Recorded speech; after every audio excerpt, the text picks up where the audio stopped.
अन्नानि नक्ष्यन्ते इत्यर्थः। निष्कर्ष दे दिया था, इसीलिए ही जिस कारण से पुरुष ही अक्षिति है और ये पुरुष बुद्धि के बारम्बार बारम्बार पहले पैदा करते ही जाता है, जो अत्ता था वो स्वयं भोक्ता होकर के फिर वापस उत्पादिता भी हो जाता है, अतः कभी भी नष्ट नहीं होता।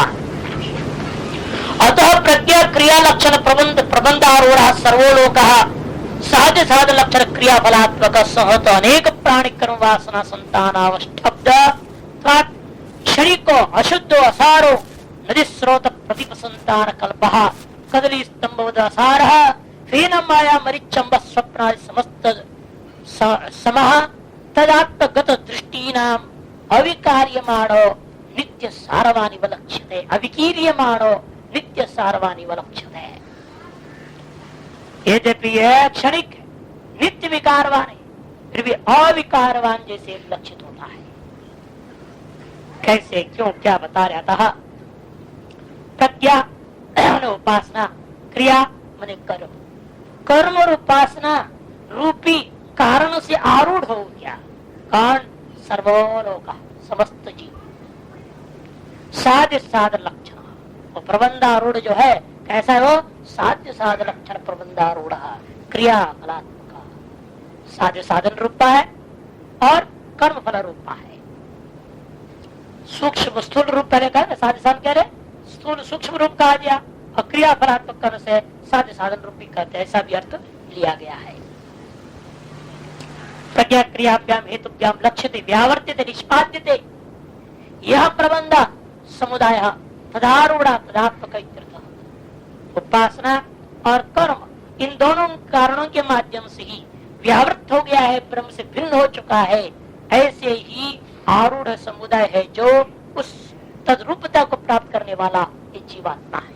सर्वोलोक चेतन अचेतनात्मक द्वैत प्रपंच, चेतन अचेतन रूपा समस्त द्वैत प्रपंच को ग्रहण कर लिया।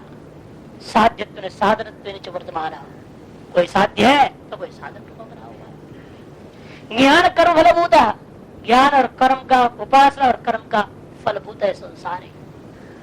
क्षणिकों पर नित्य लक्षित है, क्षणिक होने के बावजूद भी नित्य के समान लक्षित होता है। क्यों क्षणिक है? वो बता रहे भाष्यकार, संहत अनेक प्राणी कर्म वासना संतान अवष्टब्द, क्योंकि संहत अनेक प्राणी कर्म की वासनाओं के कारण से, की धारा से अवष्टब्द संसार, एक प्राणी की अपनी वासना के आधार पर चलता तो शायद यह ऐसा नहीं होता। जिस कारण से ये अनेकों प्राणियों की वासनाएं, समस्त जीवों की वासनाएं हैं, उनकी अपनी अपनी उपासना और कर्म की वासना किसे की धारा से अवष्टब्द है, वह चल रहा है, टिका हुआ है यह संसार। अतएव यह क्षणिक है, क्योंकि आपकी वासना अलग, हमारी वासना अलग। आप अपनी वासना के मुताबिक कोई चीज को देख रहे हो, अपनी वासना के मुताबिक दूसरी चीज को देख रहा हूं, उसी चीज को ही आप समझ रहे हैं तो भाई 10 साल टिकेगा, हम अपने दृष्टि देख रहे हैं तो 5 साल से ज्यादा इसका टिकने वाला है। सभी अपने अपने दृष्टिकोण है। व्यापारी कहते 5 साल की गारंटी देता हूं, हम कहते भाई 5 साल के तो 5 महीना नहीं चलेगा। कैसे बोल दिया?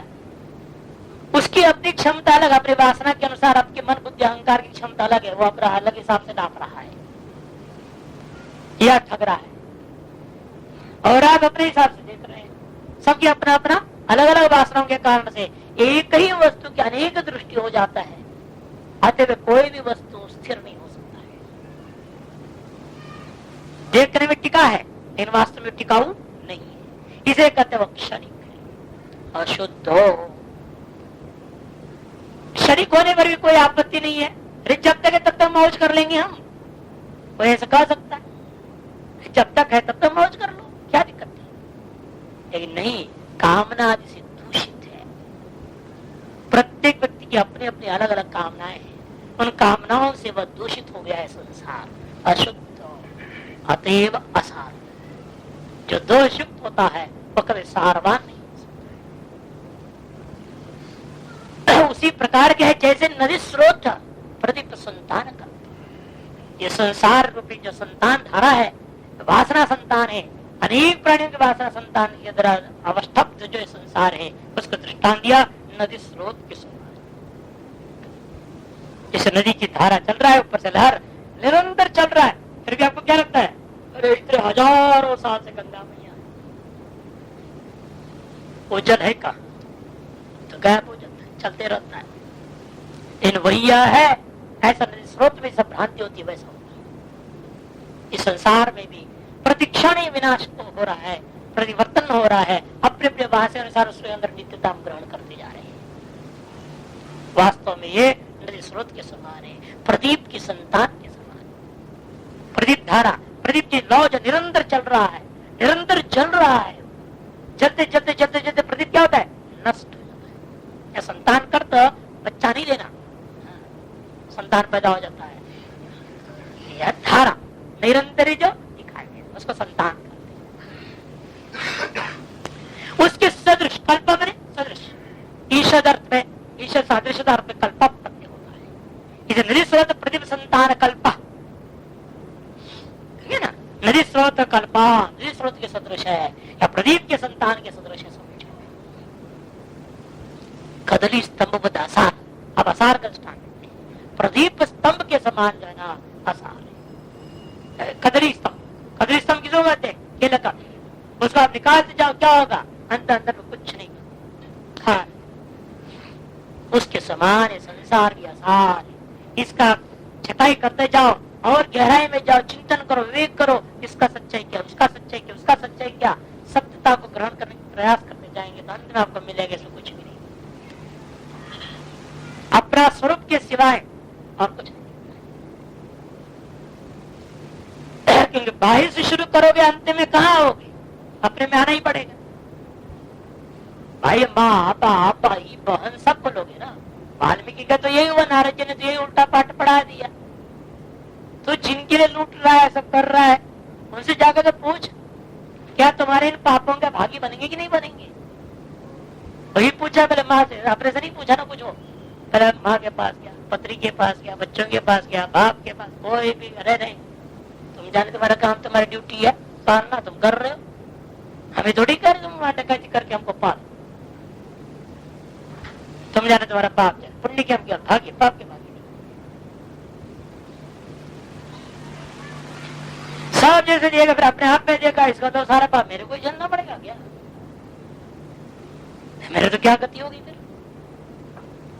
विवेक जगह तो अपने अंदर घुसा घुसा घुसा और राम राम से राम राम को राम को प्राप्त कर गया। तो अंतर स्वरूप में पहुंचना ही पड़ता है। जब विवेक करते जाएंगे बाह्य जगत से अपने स्व शरीर में आना पड़ेगा, स्व शरीर से फिर अपने इंद्रिया मन बोध अहंकार होते होते होते अंदर जाए। इसलिए वांग मनसी ये क्रम बता दिया। तो उसी को करे यहाँ पर कदर स्तंभ वजह सारी आपका संसार अनुभव में आती। फेनम माया मरिच्छम स्वप्राज समर तद आत्मगत दृष्टि ना। इसलिए फेन जैसे नदी स्रोत में क्या है, फेन के समान है, माया मरीच के समान है, अम्भ स्वप्नादि समान, माया मरीच अम्भ स्वप्नादि समान, माया मरीच जल के समान, स्वप्न आदि इत्यादि अनेकों दृष्टांत दे सकते हो आप। उसी के समान आकाश तन मलिनत्वादि के समान आप ले सकते हो। तदात्मगत दृष्टि नाम, तदात्म संसार स्वरूपगत दृष्टि जिनके है, जिन लोगों का संसार स्वरूपगत दृष्टि बन जाता है उन्हें महसूस होता है कि भाई लेकिन क्या है ये संसार सत्य है। क्यों उनकी दृष्टि में क्या है, संसार में ही दृष्टि हो चुका है, संसार में उनका दृष्टि आरूढ़ हो चुका है। जिनको उनके लिए संसार अविकीर्यमाण नित्य सारवान इव लक्ष्य है। अविकीर्यमाण माने अविकारी है, नित्य ये सारवान के समान यह संसार को वो लोग लक्षित करते हैं जिन लोगों की दृष्टि संसार में आती है। तद्गत माने संसार, आत्मा माने स्वरूप, तदात्म माने संसार स्वरूप में ही आगत माने आरूढ़ हो चुका है दृष्टि जिन लोगों का, ऐसे अज्ञानियों के लिए यह असारबोधा संसार भी सारवान दिखता है, या अशुद्ध संसार भी शुद्ध दिखता है, या अनित्य संसार भी नित्य दिखता है, क्षणिक होता हुआ भी वह इसको मानता है कि यही सत्य है। इस मिथ्या वस्तु को ही सत्य मान के ग्रहण करता है और विकारी है, निरंतर परिणामी है, उसके बावजूद उसको अपरिणामी रूप में ग्रहण कर लेता है।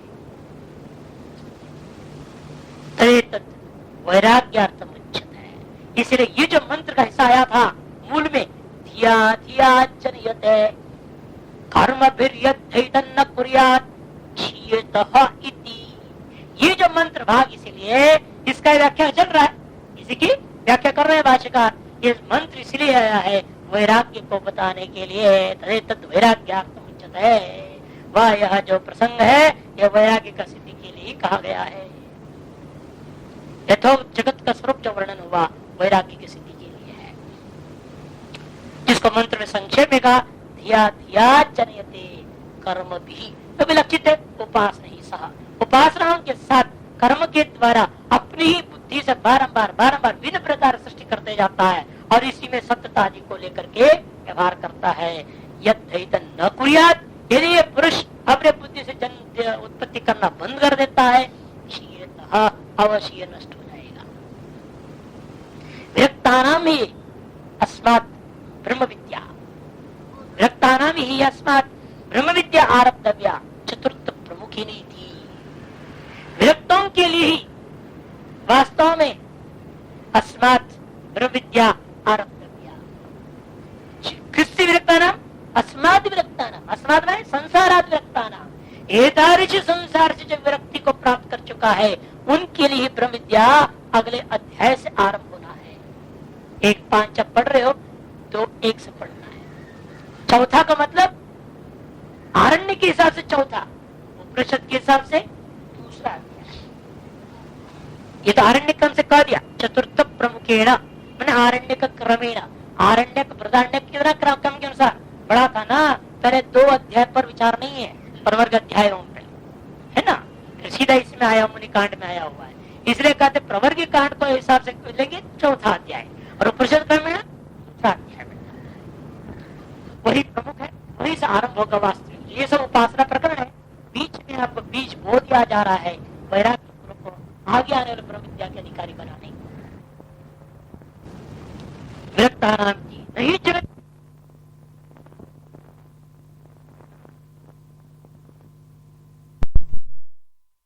कोई नहीं, बड़े मुझे पुत्र हम मुक्ति चाहते हैं, हम मोक्ष चाहते हैं, बहुत सब बोलते हैं, लेकिन कोई चाहता नहीं है कि सभी के हृदय में जगत के प्रति राग है।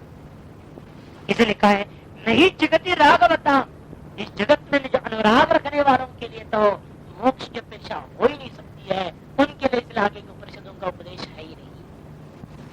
उनके लिए पहले का चित्रा का था कर्म और उपासना का, जिसके आधार जगत को प्राप्त कर सकता है। यो वही एतामक्षितिम वेद, यो वही एतामक्षितिम वेद इति वक्ष्यमाणान्यपि त्रीणि अन्नानि, ये जो यो वही अक्षितिम वेद यहाँ से लेकर के आगे जो कहे जाने वाले 3 अन्न, कौन से, बाप मन प्राण, ये 3 आगे बताने वाले हैं। उन 3 अन्नों को साथ जोड़ करके सारी बातों को यहाँ मानो कह दिया गया और कुछ रहा नहीं है कुछ कहानी को। जब संसार की असारता को कथन कर दिया, आगे कया अन्नों का भी असारता सिद्ध हो गया और अतिरिक्त असारता उसे सिद्ध करने की अपेक्षा नहीं है, इसलिए फलादेश ही भाष्यकार वही कह रहे हैं। योवा अक्षितिम वेदा, इस तरह से क्यों आरंभ किया फलादेश, जबकि अभी 4 ही अन्नों का विचार हुआ, 7 अन्नों में से 4 अन्नों का एक व्याख्यान हुआ है, 3 अन्नों का व्याख्यान हुआ ही नहीं। समस्त उपासना का स्वरूप ही संपादन नहीं हुआ, पहले फलादेश हो गया। जो इस अक्षिति को जानता उसको ये फल मिलेगा, वो भी वैसे हो जाएगा, क्यों बोल रहे? तब भाष्यकार कर रहे हैं वक्ष्यमाणान्य पितॄणानि अस्मिन् अवसरे व्याख्यातानि एव इति कृत्वा, इसी अवसर में वक्ष्यमाण 3 अन्नों का भी वाक्य में व्याख्यान हो चुका है, ऐसे बुद्धि से मान करके तेषां याथार्थ ज्ञान परमोपसंहृते, इस संपूर्ण 7 अन्नों का यथार्थ विज्ञान जो है उपासना है, इसको जानने का फल बताने के लिए आरंभ कर दिया। दो इत्यादि मंत्र साधभूतान्य व्याख्याते साध्यभूत अन्नम अपि अर्थात व्याख्यातमेव इति कृत्वा मध्ये फलवचन भाव। टिप्पणकार कहते हैं स्पष्ट ही, क्योंकि साधनभूत अन्न, ये जो चारण था ये साधनभूत अन्न था। इनके कथन मात्र से साध्यभूत अन्न जो भाग्य आने वाला जो मन वाक और प्राण वो गृहीत हो गया समझो। इसलिए बीच में फलों का वचन कर दिया, फल कथन बीच में आ गया। उपसंग्रियते प्रदर्शते भाव यो वायताम अक्षितिम अपक्ष अक्षय हेतु, अक्षित मने अक्षय हेतु, जो अक्षय का कारण को जो जानता है, इस पुरुष ही अक्षय का हेतु है ऐसे जो जान लेता है, यथोक्तम वेदा, पुरुष को ही जान लेगा। तो पुरुषो वा अक्षित, कैसे जाना वो उसने, पुरुषो वा अक्षित, ऋषि अक्षित ऐसे जान लिया। जो वेदा सही न मंदम, वही इस अन्न को धिया धिया जनेते कर्मवृत्ति न प्रियाक्षीयत इति। इसलिए कैसे जान रहा है वो, केवल पुरुष अक्षित है ऐसा इतना जानने से काम चलेगा नहीं। ये भी जान रहा है ये पुरुष अक्षित इसलिए है क्योंकि पुरुष ही निरंतर क्या करता है, अपने बुद्धि से अपने कर्म और उपासना को लेकर के विभिन्न तत्वों को पदार्थों को पैदा करते रहता है। स्वार्थ परार्थ अनेक प्रकार का अन्न, अन्न खाने से खाने पीने का अन्न ही नहीं, सकल विषय शब्द रूप रसगंध स्पर्शात्मिक का सकल विषयों को उत्पन्न करने के द्वारा क्या है, अक्षित स्वयं प्राप्त है, अतएव ऐसे जानता है। और यह भी साथ में जानता है यदि ये व्यक्ति नहीं करता, कुछ नहीं करता, ये कुछ भी नहीं रह जाता। सो ऐसा जो जानता है, सो अन्नमति प्रतिकेन, वही अन्न को खाने वाला है, मुख्य रूप से खाने वाला। बाकी सब पशुवत खा रहे हैं, मुख्य रूप में खाने वाले। खाते तो सभी हैं, कौन नहीं खाता? एक ने जो परसों से डांटते बोलते दूसरे सुन रहा था, खाना तो जानता है। बच्चा क्या बोला पता है, सब खाना जानता है। मैंने कहा ठीक है, खाना तो कौन नहीं जानते, खाना सब जानते हैं, सब पशुवत। जो इस तत्व को जानकर खाता है वही वास्तव में मुख से खाता है। प्रमुखेन प्रतीकेन इति शर्त उच्यते, प्रतीकेन का स्वयं श्रुति अर्थ कर रही है। कब मुख्यत्व प्राधान्य में, मुख्य रूपेण प्रधान वृत्तियां खा रहा है। जो इस रहस्य को जानकर खाता है वही अन्न को मुख्य वृत्ति से प्रधान वृत्ति से खाता है। प्राधान्य नैव अन्नानाम तो पुरुषस्य अक्षितित्वा, क्योंकि जो इस प्रकार से मुख्य वृत्तियां प्राधान्य में मुख्य वृत्ति के द्वारा जो अन्नों का रक्षक है, पालक है, उत्पादक है, भक्षक है, भोक्ता है, वही वास्तव में पुरुष पिता है, वही अक्षितित्व गुण विशिष्ट पुरुष है। ऐसा यो वेद सुवर्णमति, ऐसा जो जानता है वही वाक्य में अन्न को खाता है। ना अन्नम प्रति गुणभूत, अन्न के प्रति गुणभूत होकर नहीं खा रहा है। हम लोग जो ना खाना ही के लिए जी रहे हैं, जो खाने के लिए ही जी रहे हैं, जो वो अन्न को नहीं खाते, वो वास्तव में अन्न उनको खाता है। जो खाने के लिए जी रहे हैं वो अन्न को नहीं खाते हैं, वाकई में अन्न उनको खा लेता है। वही बात करने ना अन्नम प्रति गुणभूत, इसमें टिप्पण बहुत सुंदर है। हम भी कहते बार बार भाई हमको ज्यादा मत दो, नहीं, हमारे ब्रह्मचारी कहते नहीं तो कुछ नहीं, ये तो थोड़ा है, हम खा लेते क्या करें, प्रारब्ध कर में खिलाने वाला ही नहीं। एक तो ये लेकिन जितनी आवश्यकता है मशीन को उतनी ही खानी चाहिए, जीने के लिए खाना चाहिए, खाने के लिए नहीं है। जो खाने के लिए चाहिए तो क्या होता है, टिप्पण में देखो भाव, तीन भाव में पहुंच गया, इतना दुर्दशा हो गया। मेरे खेत पर परेशान, कौन सी जन का पाप आ गया, भंडारा नहीं मिला, तो नहीं होना चाहिए। तो इसलिए कहते देखो तद भोज्यतम वा अधिकांशनी ही अन्य न भुज्यते। आगे उल्टा क्या है, अन्न के द्वारा आप भोग्य हो जाओगे। तद भोज्यतम अन्न भोज्यतम भवति, कैसे, अधिकांशनी ही अन्य अन्नेन भुज्यते पुमान्। अधिक यदि खाओगे, उस अधिक खाने से अन्न के द्वारा मनुष्य खाया जाएगा। अन्न मनुष्य को कैसे खाएगा? जो अधिक खाए हो ना, वो पचेगा ही नहीं, वो अंदर में बीमारियां पैदा कर देता है। इसे रोगोत्पाद द्वारा, रोगोत्पत्ति के द्वारा वह अन्न उस मनुष्य को खाना चालू कर देता है। जो व्यक्ति अन्न खाने के लिए, दृष्टि के लिए अन्न खाना है, अपना पेट्रोल टंकी समझो कितनी की है, उतनी ही डालो ना, कैपेसिटी ज्यादा तो ओवरफ्लो हो जाएगा, पैसा बेकार जाएगा ना। अरे आप स्कूटर टैंक कोई कार और ले जाते हो, पेट्रोल टैंक में बोलते हाँ डालो, और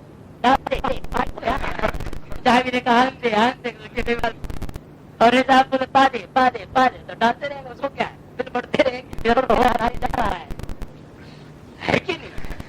तो इसलिए पादे का भी एक लिमिट है या नहीं, कि पादे सीधे डाल दे खाते जा। अरे उसका एक लिमिट है, एक्सेस हो जाएगा तो उल्टा रोग पैदा करेगा, और रोग के तरफ अन्न हमको खा जाएगा। इसलिए यहाँ पर भाष्य कहेगा नान्नम प्रतिगुणभूत सन, मुख्य वृत्ति से खा रहे का मतलब क्या, वो जीने के लिए खाता है, इसलिए वह अन्न के अधीन नहीं होता, अन्न के दैन्य भाव को मुख्य वृत्ति से अन्न को ग्रहण करता है। संख्या इसलिए जैसा अज्ञ होता है, न तथा विद्वान उस प्रकार के विद्वान नहीं होता, किंतु अन्नों का आत्मभूत होकर के भोक्ता एवं होती न भोज्यता था, निरंतर भोक्ता ही होता है, कभी भी वह अन्न का भोग्य नहीं होता। ये लाभ है। स देवान अपगच्छति सूर्जम उपजीवति, वह देवताओं को प्राप्त कर जाता है। सूर्जम उपजीवति, ये सब फर्स्ट है, मंत्र का टुकड़ा है, मूल मंत्र में था स देवान अपगच्छति सूर्जम उपजीवति। उसकी व्याख्या देवान अपगच्छति मतलब देवात्म भाव प्रतिपद्यते, देवात्म भाव को ही प्राप्त कर जाएगा। अमृतम च उपजीवती, वह अमरण धर्म होकर के उपजीवित रहेगा, अतः निरोग जीवन व्यतीत करेगा। ये दुक्तम साप्रशंसा, ये जो बातें कही गई दृष्ट फल, ये वाक्य में उसकी प्रशंसा है। इस उपासना की स्तुति है। न पूर्वार्थो अन्योस्ति, इसे कोई अन्य नया विधेयभूता वस्तु विधि का द्वारा उत्पन्न होने अपूर्व का यहाँ पर कोई कथन नहीं हो रहा है। स्वयं मंत्र में कहा था सा प्रशंसा, स्वयं था मंत्र, उसकी व्याख्या कर रहे ना पूर्वार्थ अन्योस्ति। इसलिए यह उत्तम फलम, ये जो मंत्र के द्वारा जो फल था, वह फल वास्तव में उस उपासना की प्रशंसा मात्र ही है। सा प्रशंसा में उस उपासना की ये प्रशंसा है। न पूर्वार्थ अन्योस्ति निस्वर्ण मत्तित्यत्रैव देव भावादे सिद्धे है, अपूर्वार्थ लाभात विद्या सुधरे वही तरीका।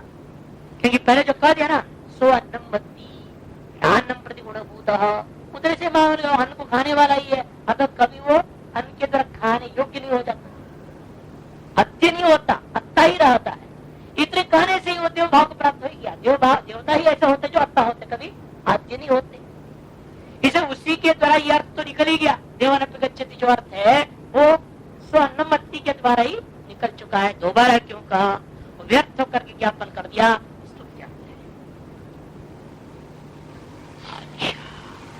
अब अन्य जो 3 अन्न बाकी था वो बताने के लिए आरंभ कर रहा है।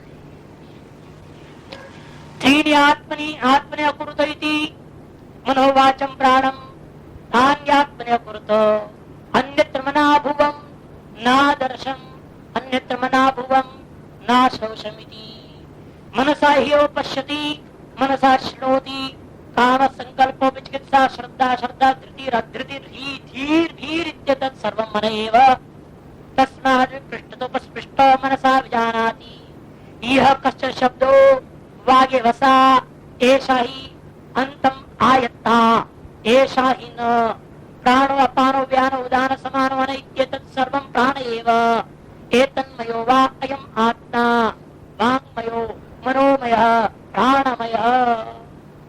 धीर शब्द नहीं छपा है, लिख लेना।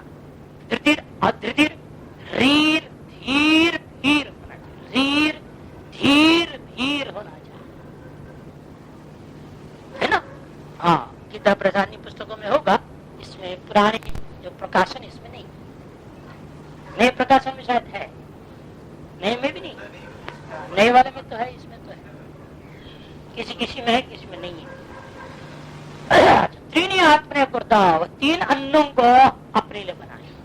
पहला अन्न सर्वसाधारण था, बाकी दो अन्न खुद प्रभुत नाम से सुप्रसिद्ध देवताओं के लिए था, और तीसरा जो अन्न था पशुओं के लिए था, सर्वसामान्य वो दूध था।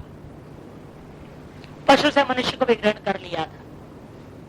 और अब कहता है अन्य जो तीन अन्न या पिता कृपा प्रजापति अपने लिए बनाए। कौन से है वो? एक तो मन है, दूसरा वाणी है, तीसरा प्राण है।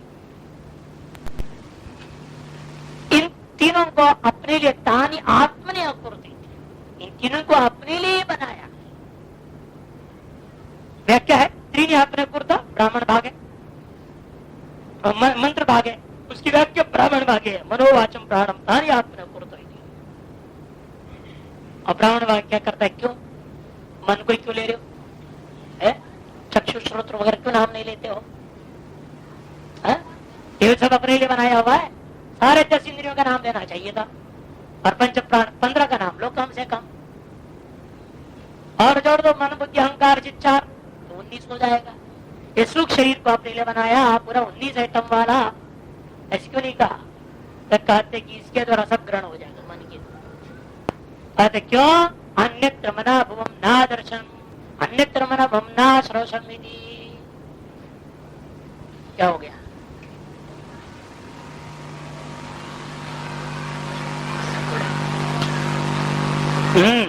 अन्यत्र मना भुवम, व्यक्ति ने कहा भाई मेरा मन अन्यत्र था इसलिए मैं आपको नहीं देखा, मेरा मन अन्यत्र था इसलिए मैंने आपके बातों को नहीं सुना। ईश्वरन्य है मनसा ही है उपस्थिति मनसा श्रोति, इसलिए वाक्य में मन के द्वारा ही व्यक्ति देखता भी है, मन के द्वारा ही व्यक्ति सुनता है, मन के द्वारा ही सूंघता है, मन के द्वारा ही स्पर्श करके स्पर्शों को जानता है। ऐसे मन के द्वारा ही सब कुछ करता है, क्योंकि मन ही के द्वारा उत्पन्न सारी वृत्तियां होती है। सब काम भोग की इच्छा, अन्य विषय की इच्छा, कोई भी इच्छा सामान्य वह काम है। जो इच्छा हुई तो संकल्प करते हो, संकल्प होने के बाद विचिकित्सा होती है। वो संकल्प पूरा होगा कि नहीं होगा, क्या होगा क्या नहीं होगा पता नहीं, गाड़ी मिलेगी नहीं मिलेगी इत्यादि दुनिया भर का संशय हो जाते हैं। उसके बाद श्रद्धा, अश्रद्धा, परस्पर विरोधी तत्व आ सकते हैं। धृति और धृति, धैर्य होता है नहीं भी होता है, ह्री लज्जा, धी बुद्धि, भी मने भय इत्यादि सर्वम गिराया थोड़ा इत्यादि अन्य जितने भी यथार्षि मानसी वृत्तियां हैं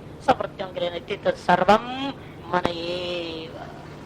तस्माद भी पृष्ठता, इसी कारण से ही तो पीठ का पिसे कोई छू देता है तो भी आप जान लेते हो पृष्ठ मनसा विजाना, मन से जान लेता है। उसने मुट्ठी से मारा कि ढींग से मारा, कहां से मारा कैसे पता चल गया? अंगूठी से दबाया, आप बोल देते अंगुली से दबाया, अंगूठी से नहीं, देखा तो है नहीं, क्या मन के द्वारा जान लेता है सारा। इसे कहते मनसा ही विजाना, योग्य मन का विचार। अकद वाणी यह कष्ट शब्दो वागे वसा, और जो कुछ भी शब्द है वही क्या है? वाक है, वागे वसा। जो कुछ भी शब्द है वह सब कुछ क्या है?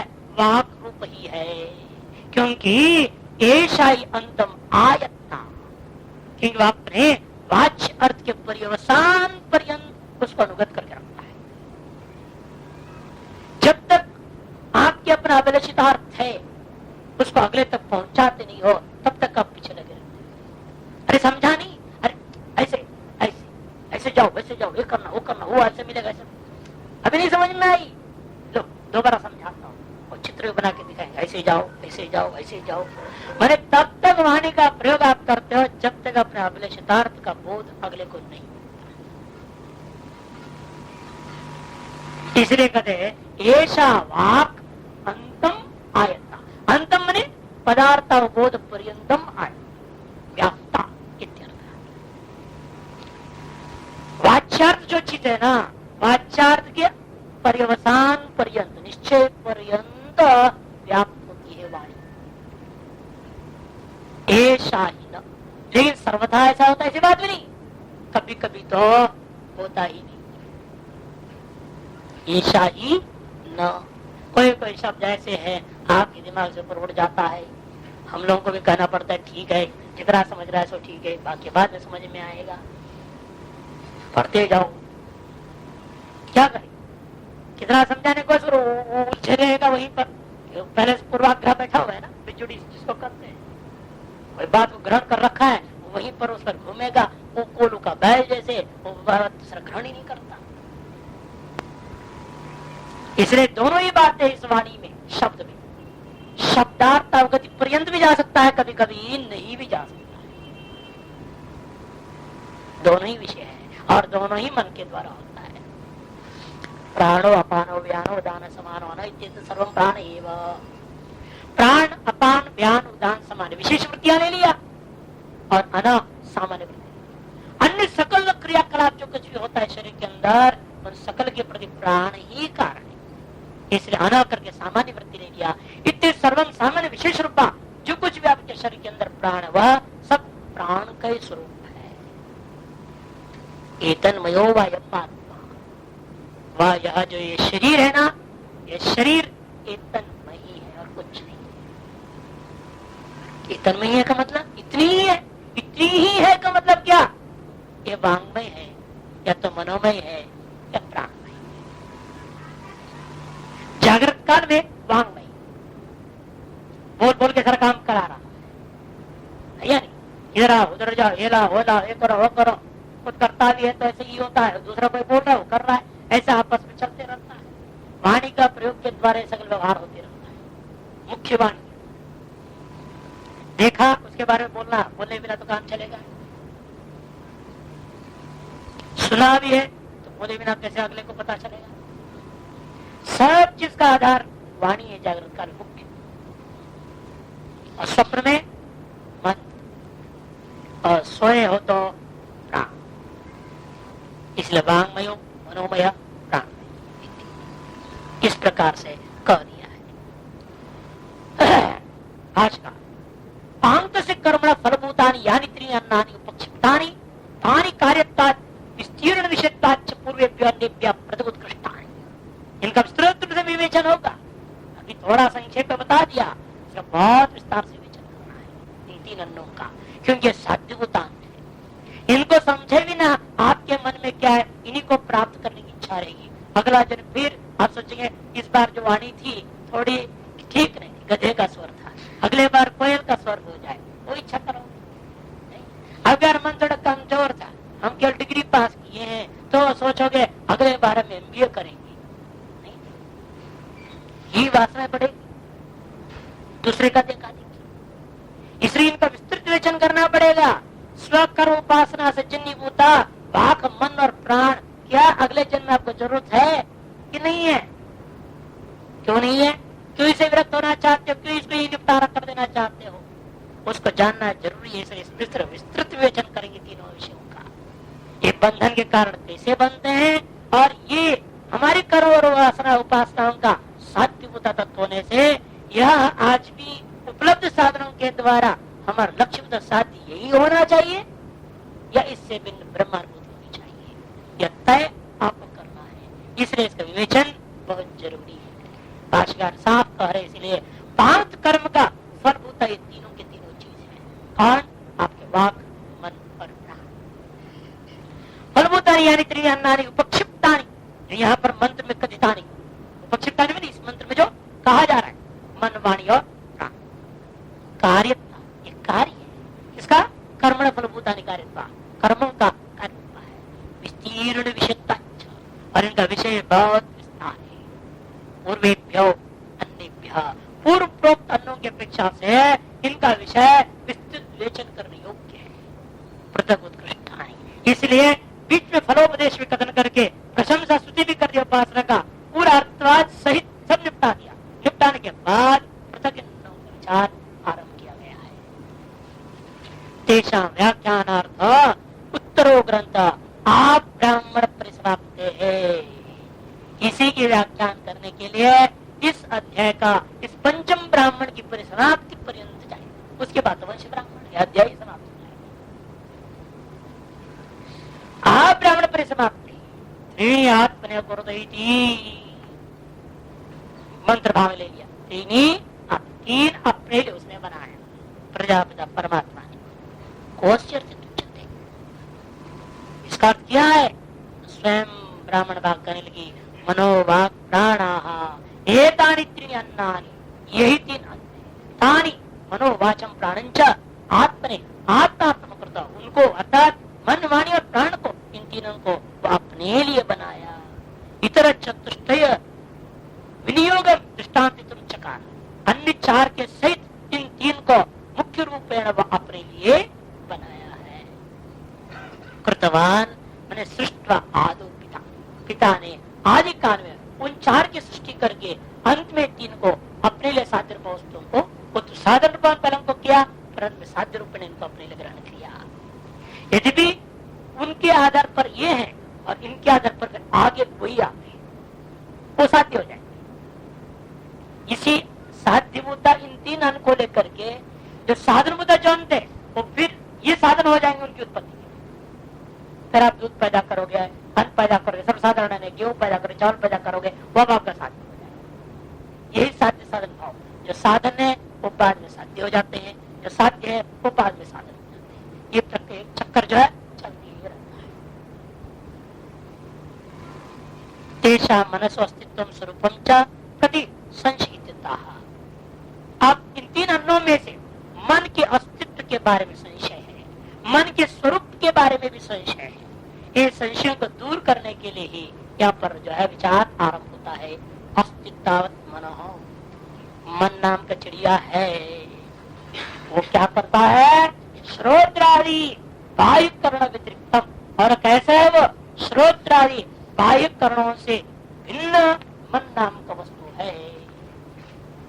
एक अनुमान कर दे एक तरह से, मनो अस्ति श्रोत्रादि भिन्न सती करणता ज्ञान साधनता, श्रोत्रादि भिन्न होता हुआ ज्ञान का साधन होने से मन नाम का एक करण जरूर है, ये सिद्ध हो गया। यत एवं प्रसिद्धम, इसलिए ऐसा प्रसिद्ध है, इसलिए बाह्य करण विषयात्म संबंध सत्यपि अभिमुखी भूतम विषम न गृह्णाति, इसीलिए है तो बाह्य करण क्या है? अपने विषयों के साथ संबंध कर रहा है।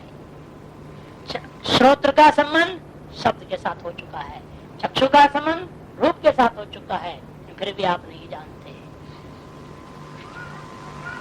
सत्यपि अभिमुखी भूतम विषय है ना, बाह्य करण विषयात्म संबंधे सत्यपि अभिमुखी भूतम विषय न गृह्णाति, वो ग्रहण करता नहीं। नीचे अनुमान दिया, विमदम ज्ञानम आत्मादित्रयातिरिक्त असाधारण कारण पूर्वकम, बाह्यकरण विषय और आत्मा इन तीन से भिन्न कोई चौथा करण के सहायता से होता है। वो चौथा करण कौन है? मन।